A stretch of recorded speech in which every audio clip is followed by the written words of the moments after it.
आज 7 सीटों पर उपचुनाव हो रहा है। सुबह 7 बजे से शाम 6 बजे तक वोटिंग प्रक्रिया जारी रहेगी। 69 उम्मीदवार इस बार चुनावी मैदान में है और 19 लाख से ज्यादा मतदाता इस बार मताधिकार का प्रयोग कर रहे हैं। और इस बीच में खीमसर से आपको सीधे ये हम खबर बता रहे हैं, जहां खीमसर उपचुनाव के बीच कांग्रेस उम्मीदवार रतन चौधरी ने बीजेपी कार्यकर्ताओं पर आरोप लगाया है, उन पर गाड़ी चढ़ाने की कोशिश की गई है। रतन चौधरी ने वीडियो ट्वीट करते हुए बीजेपी कार्यकर्ताओं पर यह गंभीर आरोप लगाया। डॉक्टर रतन चौधरी के आरोप में कितना दम है ये तो जांच के बाद पता चलेगा, लेकिन इससे पहले कल रात्रि में एक और घटनाक्रम हुआ जब मेड़ता की पूर्व विधायक इंदिरा देवी बावरी ने भी इस तरह का आरोप लगाया। इंदिरा देवी बावरी ने एक वीडियो में आरोप लगाया कि पुलिस ने उन्हें शादी समारोह में जाने से रोका। इंदिरा देवी बावरी ने पुलिस और भाजपा कार्यकर्ताओं पर उनकी गाड़ी और फोन को जब्त कर लिया, यह भी आरोप बताया है। तो वहीं कांग्रेस प्रत्याशी डॉक्टर रतन चौधरी का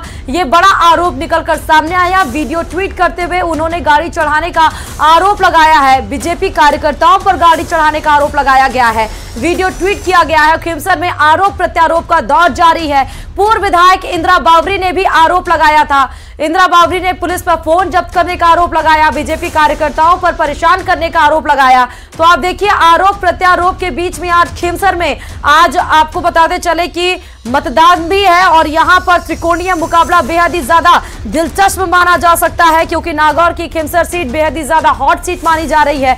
आरोप प्रत्यारोप के बीच जहां रेवंत राम डांगा, रतन चौधरी और कनिका बेनीवाल इस बार चुनावी मैदान में है, तो वहीं रतन चौधरी का ये बड़ा बयान और जो ट्वीट आया है उसमें कितनी सच्चाई है और इसका इफेक्ट क्या होता है, प्रभाव, क्योंकि चुनाव जब मतदान होता है उस समय इस तरह की तस्वीरें, इस तरह के खबर बहुत कुछ मायने रखते हैं। फिलहाल ये बड़ी खबर आपको इस वक्त की बता रहे हैं खीमसर की, यानी कि नागौर की खीमसर की सीट की, जहां त्रिकोणीय मुकाबला है।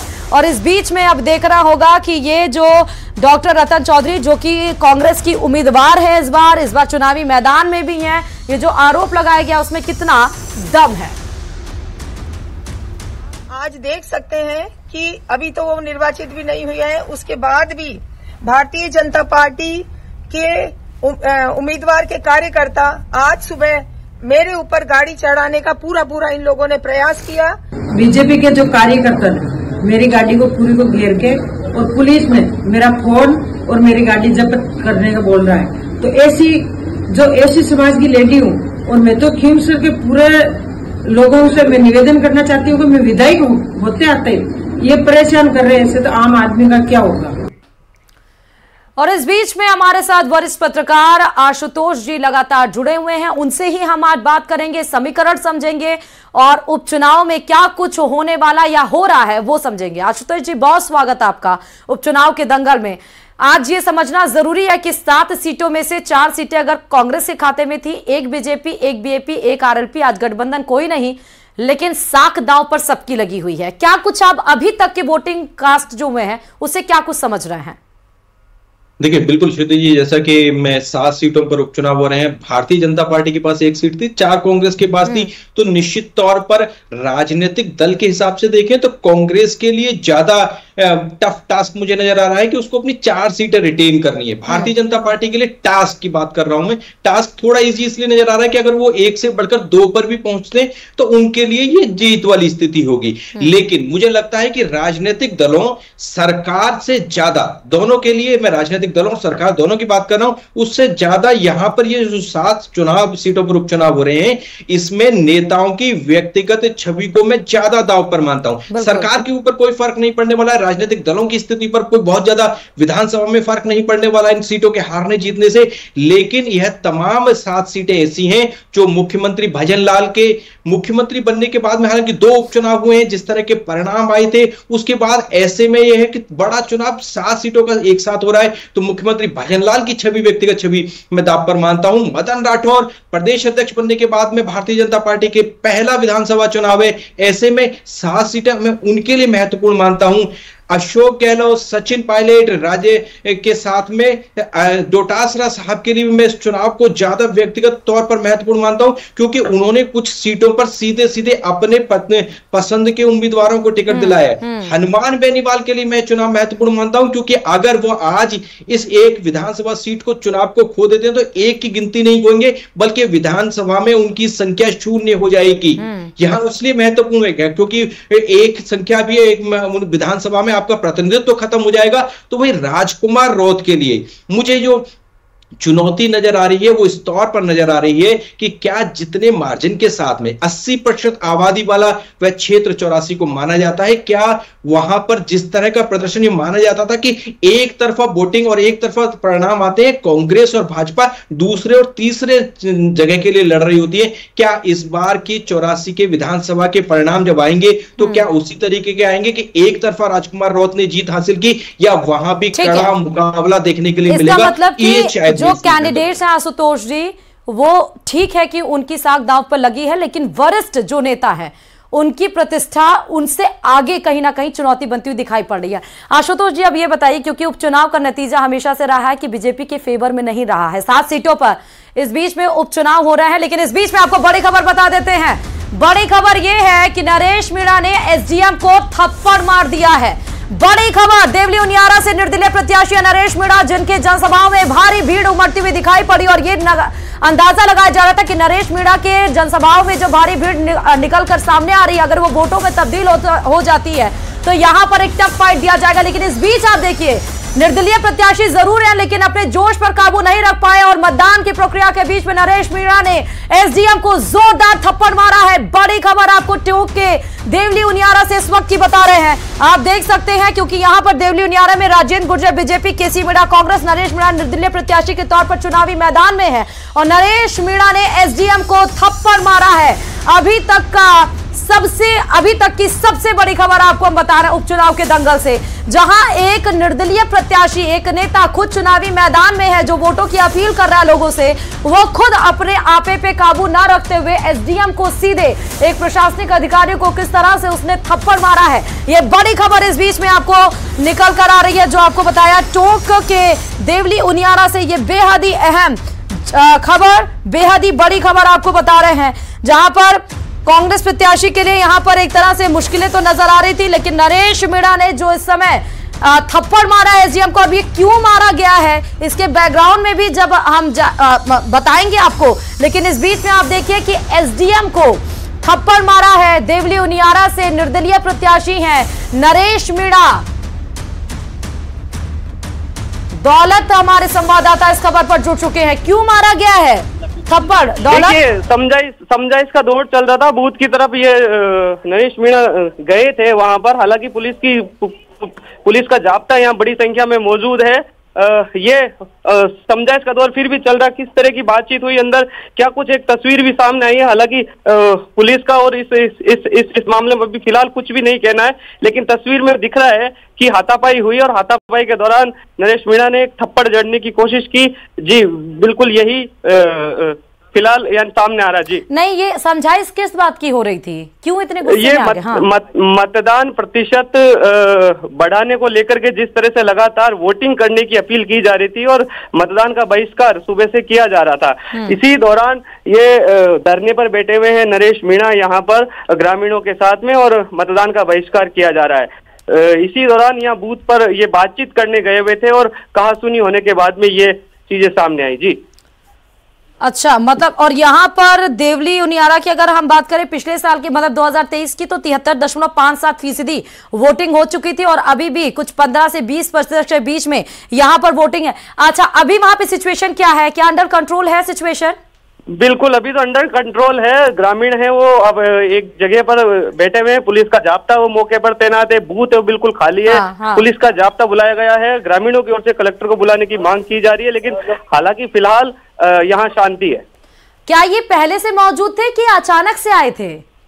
नहीं, ये सुबह से ही बहिष्कार के दौरान जब ग्रामीणों ने बहिष्कार किया, उसी दौरान नरेश मीणा सुबह से ही यहाँ 10 बजे से पहले ही आकर के बैठे हुए समर्थकों के साथ में, और ग्रामीणों के साथ में वही मांग करेंगे कलेक्टर को बुला करके इन ग्रामीणों की समस्या का समाधान किया जाए। जी, मांगे क्या क्या है एक बार और बताएंगे दौलत? क्यों बहिष्कार हो रहा था? सिर्फ एक ही मांग है। कचरावता ग्राम पंचायत का ये समरावता गांव है, इस गांव को देवली उपखंड में जोड़ दिया गया है। हाँ। ग्रामीणों की मांग है कि उनियारा में जोड़ा जाए, क्योंकि उनियारा की जो दूरी है वो करीब 15 किलोमीटर, 15 से 20 किलोमीटर है, और देवली उपखंड की दूरी 80 से 85 किलोमीटर है। ग्रामीणों का कहना है कि नजदीक उनियारा है, पहले भी उनियारा हुआ करता था उपखंड। ऐसे में ग्रामीणों का जो काम के लिए उपखंड स्तर पर जाना पड़ता है, SDM कोर्ट जाना पड़ता है, तो देवली की दूरी बेहद ज्यादा है। ऐसे में वापस उपखंड है वो उनियारा ही किया जाए। हालांकि ये जो चीजें हैं ये सरकार के लेवल पे की जाएगी। ग्रामीणों ने पहले ज्ञापन भी दिया था, लेकिन आचार संहिता के कारण उस पर कुछ हो नहीं पाया, और ऐसे में अब ये लिखित आश्वासन की मांग कर रहे हैं। जी अच्छा, अभी भी थप्पड़ मारने के बाद क्या SDM वहां पर हैं और नरेश मीणा भी वहां पर मौजूद है? अभी क्या स्थिति है, पूरी स्थिति बताइएगा दौलत। हाँ जी, दोनों ही है यहाँ पर। नरेश मीणा ग्रामीणों के साथ में बैठे हैं, समर्थकों के साथ बैठे हैं, पुलिस का जाब्ता है वो मौके पर तैनात है। SDM फिलहाल यहाँ पुलिस के बीच में अभी थोड़ी देर पहले यही थे। स्थिति देखी जा रही है क्या, लेकिन मौके पर बिल्कुल शांति का माहौल है। अच्छा, तो क्या मतदान केंद्र बिल्कुल खाली है इस बीच में? क्योंकि अगर जी, हाँ। मतदान केंद्र से करीब ये समझ लीजिए कि कुछ चंद कदमों की दूरी, 100 कदमों की दूरी पर ही ग्रामीण मेन रोड को जाम करके बैठे हुए हैं। हालांकि व्हीकल भी इधर से उधर नहीं निकल पा रहे, ग्रामीण बैठे हुए हैं। बूथ बिल्कुल खाली है, दूसरी तरफ ग्रामीणों का जमावड़ा वो लगा हुआ है। और ये बताइए दौलत कि नरेश मीणा जब इस बीच में खुद कैंडिडेट हैं, बात अलग है कि जनसभाओं में भारी भीड़ उमड़ी, लेकिन इस तरह से अगर कृत्य करेंगे तो आपको लग रहा है कि नतीजा उनके फेवर में आएगा? कैसे एनालिसिस कर रहे हैं आप इसको? बिल्कुल, अब प्रशासन भी अलग तरह से इस पूरी गतिविधि को देख रही है, क्या किस तरह की कार्रवाई की जाती है ये आगामी थोड़ी देर बाद में पता चलेगा। लेकिन ये वाकई में जो कृत्य है ये निंदनीय कहा जा सकता है, क्योंकि ठीक है अगर आपकी कोई बात है तो आप कह सकते हैं, लेकिन अधिकारी से इस तरह से हाथापाई करके जो आप कह रहे हैं परिणाम अच्छे नहीं आ सकते। नहीं, और एक बात और है कि अगर बूथ खाली होगा, समय फिक्स है 6 बजे तक का, समय दिन पे दिन घटता चला जा रहा है, घड़ी की सुई जो है वो टक टक करके आगे बढ़ रही है, तो इस बीच में मतदान ना करना ये क्या सही है? बिल्कुल, हर तरह से समझाइश का दौर चला, तहसीलदार से लेकर के सब लोग समझाइश की। न्यूज़ 18 के जरिए भी लोगों से समझाइश की गई। आपकी बात कहने का हक है, वो वोट के जरिए कहा जा सकता है, लेकिन 812 मतदान यानी मतदाता है इस बूथ पर। एक मतदाता यानी कि जो मतदान कर्मी होता है उसने डाला, उसके अलावा 812 जो ग्रामीण हैं किसी ने भी मतदान फिलहाल नहीं किया है। और उम्मीद की जा रही थी कि दोपहर बाद में हो सकता समझाइश का दौर चले, बूथ के अंदर जितने भी लोग होंगे वोटिंग हो जाएगी, लेकिन फिलहाल वोटिंग शुरू नहीं हो पाई है। दौलत ये बताएगा, क्योंकि अभी तक जो आंकड़ा निकल कर आ पाया देवली उनियारा का वो 22.69% है, 2023 में 73.57% था। मुझे ये बताइए कि सिर्फ एक गांव ने बाइकआउट बहिष्कार किया क्या, या देवली उनियारा पूरी की आप बात कर रहे हो कि एक बूथ की? केवल बूथ की बात कर रहा हूँ। अच्छा, इसके अलावा भी एक रमजानगंज है बनेठा के पास में, वहाँ बहिष्कार की जानकारी सामने आ रही है। समरावता में बहिष्कार जहाँ पर न्यूज़ 18 ने कवरेज लगातार की है। इसके अलावा भी कुछ जगह थी, बिसलपुर डूब क्षेत्र में, हालांकि वहाँ समझा इसके बाद में ऐसी जानकारी मिल रही कि वोटिंग शुरू हो गई है। विधानसभा चुनाव के दौरान ही बिसलपुर गांव में डूब क्षेत्र के गांवों की ग्रामीणों की कुछ मांगे थी, जिसको लेकर के बहिष्कार किया गया था, और उसी दौरान भी दोपहरी बाद में वोटिंग शुरू हो गई थी। लेकिन ये समरावता और रमजानगंज जो बनेठा इलाके में पड़ता, वहां फिलहाल बहिष्कार जारी है। और ये तस्वीरें भी हम दौलत दिखा रहे हैं, एक्सक्लूसिव तस्वीरें आप देख सकते हैं, जहां नरेश मीणा लगातार गांव वालों के साथ धरने पर बैठे हुए हैं। एक बूथ पर सन्नाटा पसरा हुआ है, ग्रामीण अपने मांगों को लेकर अड़े हुए हैं, और इस बीच में आपा खो देते हैं निर्दलीय प्रत्याशी नरेश मीणा और सीधे SDM को थप्पड़ मार देते हैं। ये तस्वीरें निकलकर सामने आ चुकी हैं, आप देख सकते हैं। हालांकि ये बताया जा रहा है कि परिस्थिति अभी कंट्रोल में है, SDM और नरेश मीणा अभी भी मौके पर मौजूद है, और ये झड़प की सीधे तस्वीरें निर्दलीय प्रत्याशी नरेश मीणा SDM के बीच की आप देख सकते हैं, और इस बीच में आपा खोते हुए SDM को थप्पड़ मारते हुए। हालांकि कहीं भी तरीके से इस कृत्य को जस्टिफाई नहीं किया जा सकता है। न्यूज़ 18 राजस्थान भी इस तरह के कामों को जस्टिफाई नहीं कर रहा है, आपा नहीं खो सकते, और एक प्लेटफॉर्म होता है दौलत अपने बातों को रखने के लिए।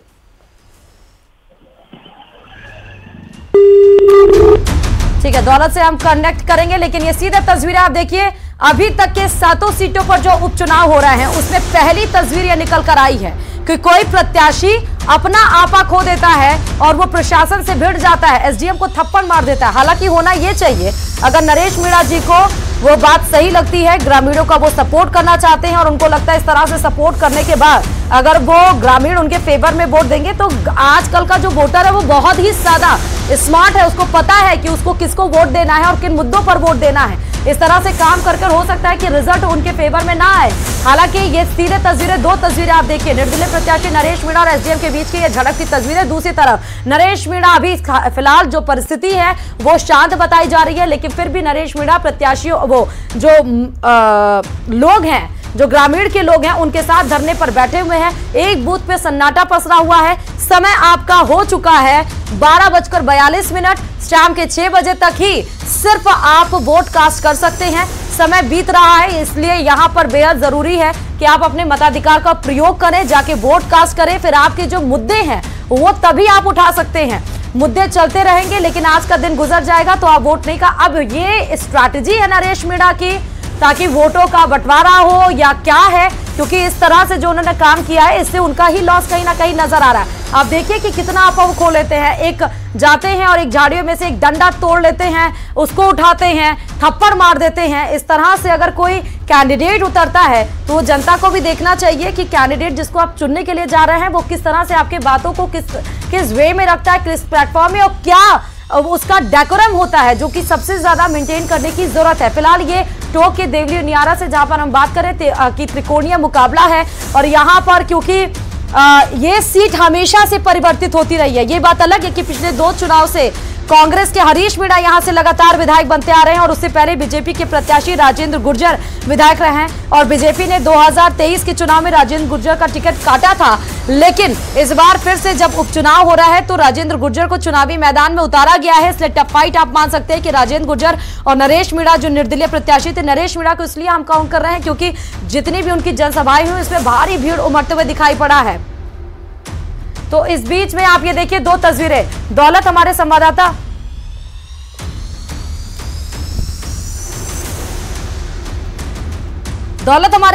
इस पे जुड़े हुए, तो उन्होंने बताया कि क्या कुछ हुआ था। आशुतोष जी लगातार हमारे साथ खबर पर जुड़े हुए हैं वरिष्ठ पत्रकार के तौर पर। आशुतोष जी, छोटा सा कमेंट आपका इस पे, क्योंकि कोई प्रत्याशी इस तरह से काम करे, क्या आप उसको जस्टिफाई कर रहे हैं और उसका इफेक्ट क्या स्ट्रैटेजी है ये कुछ नरेश मीणा की?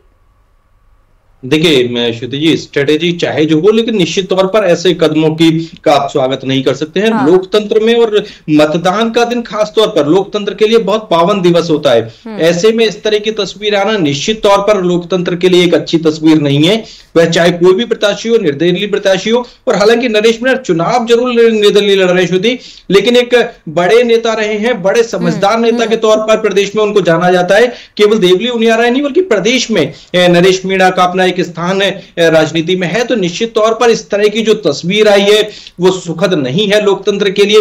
किसी भी प्रत्याशी को इस तरह की का व्यवहार, आचरण, और कम से कम मतदान के दिवस पर, मतदान केंद्र पर इस तरह की तस्वीरें सामने आना निश्चित तौर पर मेरे लिए व्यक्तिगत तौर पर मुझे बहुत इससे मैं अपसेट फील कर रहा हूं। इस तरह की तस्वीरें नहीं आनी चाहिए। प्रत्याशियों को नहीं, हम सबको, चाहे वह कॉमन वोटर ही क्यों नहीं हो, सबको मतदान केंद्र के अंदर एक डेकोरम होता है, एक व्यवस्था होती है, उसको मेंटेन रखना चाहिए। अगर अधिकारियों के साथ आपका किसी तरह का मनमुटाव है, अगर किसी तरह की कोई समस्या है, तो आप बातचीत की टेबल पर बैठ करके उनके साथ में बातचीत से ही उस मसले को हल कर सकते हैं। शायद ना ही लोकतंत्र के उसमें और ना ही प्रशासनिक व्यवस्थाओं में इस तरह किसी समस्या का हल मुझे नहीं लगता है कि निकलने वाला है। भारतीय राजनीति के लिए यह तस्वीर निश्चित तौर पर बहुत अच्छी नहीं है। नरेश मीणा जी को चाहिए था कि वो अगर चुनाव में बहुत अच्छा, जैसे जिस तरह भीड़ उनके चुनाव में जुड़ रही थी, अगर उनको चुनाव वाकई जीतने की ओर बढ़ना था, तो इस तरह की तस्वीरें शायद उनके समर्थकों को भी मुझे लगता है कि पसंद नहीं आएंगी। जिस तरह की हम चर्चाएं कर रहे थे कि नरेश मीणा एक बड़े उम्मीदवार के तौर पर देवली उनियारा में इस बार फाइट कर रहे हैं। कुछ चर्चाएं यहां तक थी कि वो पहले और दूसरे नंबर के लिए भी क्या सीट निकालने में भी कामयाब हो जाएंगे, लेकिन शायद मुझे लगता है कि इस तरह की तस्वीरों से उनको राजनीतिक तौर पर फायदा एक नेता के तौर पर मिल सकता है, लेकिन वोटर का शायद मुझे लगता है कि वोटर बहुत समझदार है। वोट में मुझे नहीं लगता कि इस तरह के गेस्चर से आप बहुत ज्यादा वृद्धि कर पाएंगे। ठीक है, अब देवली उनियारा की अगर हम त्रिकोणीय यहाँ पे समीकरण है आशुतोष जी, राजेंद्र गुर्जर 2023 में उनका टिकट काटा गया, लेकिन इस बार चुनावी मैदान में है। हरीश मीणा 2 बार से विधायक रहे हैं, लेकिन ये सीट परिवर्तित हमेशा होती रही है। आज के कृत्य को देखते हुए आपको क्या लग रहा है? देखिए श्रुति जी, इस बार निश्चित तौर पर देवली उनियारा में त्रिकोणीय मुकाबला है। त्रिकोणीय मुकाबले के अलावा हमको स्क्रीन पर शायद यह त्रिकोणीय मुकाबला एक साफ तौर पर नजर आ रहा है, लेकिन यहाँ पर पर्दे के पीछे और भी तरीके की राजनीतियां चल रही हैं। क्या विजय वैसला क्या विजय वैसला जिस तरह से शुरुआत में उनके समर्थकों ने विरोध किया था और विजय वैसला ने यह बयान दिया था कि मैंने कोई पार्टी के आधिकारिक तो उम्मीदवार का विरोध नहीं किया है, क्या वाकई ही आज के दिन तक भी वो जो उनका स्टेटमेंट था उस पर कायम रहते हैं? क्या उनके समर्थक जिस तरह से नाम की घोषणा हुई थी उस दिन जो उनका रुख था उसमें परिवर्तन ला पाए हैं? भारतीय जनता पार्टी की अगर आप नजरिए से बात करें तो निश्चित तौर पर यह महत्वपूर्ण है। तो दूसरी तरफ कांग्रेस के लिए भी नरेश मीणा को जिस तरह से निर्दलीय चुनाव लड़ रहे हैं, ऐसे में क्या कांग्रेस उम्मीदवार को केवल मीणा वोट नरेश मीणा की तरफ जाते हुए दिख रहे हैं या दूसरी कास्ट के पर? ये दौसा और देवली उनियारा 2 ऐसी सीटें भी हैं जहां सचिन पायलट का यानी कि गुर्जर वोटरों का भी एक बड़ा प्रभाव है। तो क्या गुर्जर वोटरों के बीच में किस तरह की मैसेजिंग हो रही है? क्या नरेश मीणा जो सचिन पायलट के भी बहुत करीबी माने जाते रहे हैं, कांग्रेस के तो नेता हैं ये, लेकिन सचिन पायलट के बहुत करीबी थे। सचिन पायलट की तरफ से जो पैनल में नाम था देवली उनियारा से वो नरेश मीणा का था। तो पर्दे के पीछे क्या सचिन पायलट उनको फेवर करने की कोशिश कर रहे थे या कर रहे हैं? ये भी शायद आज मतदान के दिन से कितने वोट उनको मिलते हैं जब 23 तारीख को परिणाम आएगा तो इस बात से भी एक जो पर्दा है वो हटेगा कि क्या सचिन पायलट पर्दे के पीछे से नरेश मीणा को सपोर्ट कर रहे थे या अशोक गहलोत। आपको ध्यान होगा जिस दिन नॉमिनेशन वाली सभा थी उस दिन देवली उनियारा में अशोक गहलोत गए थे और उन्होंने एक बड़ा आरोप कांग्रेस के कार्यकर्ताओं पर लगाया था कि मैच फिक्स है। तो क्या आशुतोष जी, माफी के साथ आपको रोकना चाहूंगी क्योंकि इस बीच में झुंझुनू से बड़ी खबर भी आ रही है जो आपको बताते चले। दरअसल कुलोद गांव के बूथ पर विवाद हुआ है, राजेंद्र गुड़ा के एजेंट से मारपीट का आरोप यहां पर लगाया गया है। बड़ी खबर आपको इस वक्त की बता रहे हैं, झुंझुनू से यह बड़ी खबर है जहां पर कुलोद गांव के बूथ पर विवाद हुआ। राजेंद्र गुड़ा के एजेंट से मारपीट का आरोप है, दूसरे एजेंट पर मारपीट का आरोप लगाया गया है। मौके पर पुलिस ने दोनों पक्ष से समझाइश की है। फिलहाल बड़ी खबर आप देखिए कि जैसे जैसे दिन चढ़ रहा है वैसे वैसे ही कुछ झड़प की तस्वीरें भी निकलकर सामने आ रही हैं। अभी हम टोक देवली उनियारा का जिक्र कर रहे थे जहां पर निर्दलीय प्रत्याशी नरेश मीणा अपना आपा खोकर एसडीएम को मार दिए, तो वहीं पर आप देखिए उपचुनाव के दंगल में ये दूसरी तस्वीर भी निकलकर सामने आई झुंझुनू से जहां पर कुलोद गांव के बूथ पर विवाद हुआ और निर्दलीय प्रत्याशी राजेंद्र गुड़ा पूर्व मंत्री हैं और उनके एजेंट से मारपीट का आरोप दूसरे एजेंट पर लगाया गया है। पुलिस को जैसे क्योंकि पुलिस वहां पर मौजूद होगी और इसलिए पुलिस वहां पर पहुंची, दोनों पक्ष से फिलहाल समझाइश की गई है। बड़ी खबर आपको इस वक्त की बता रहे हैं झुंझुनू से।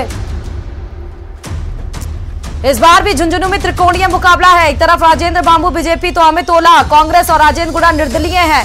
अमित ओला मतलब ये ओला परिवार का गढ़ माना जाता है। शीशराम ओला के पोते अमित ओला को इस बार चुनावी मैदान में उतारा है। जाट बाउले यहाँ पर एरिया ये भी देखना होगा कि राजेंद्र गुड़ा जो इस समय जो उनके एजेंट के ऊपर आरोप मतलब मारपीट का आरोप दूसरे एजेंट पे लगाया गया, ये सीधे तस्वीरें आपको दिखा रहे हैं।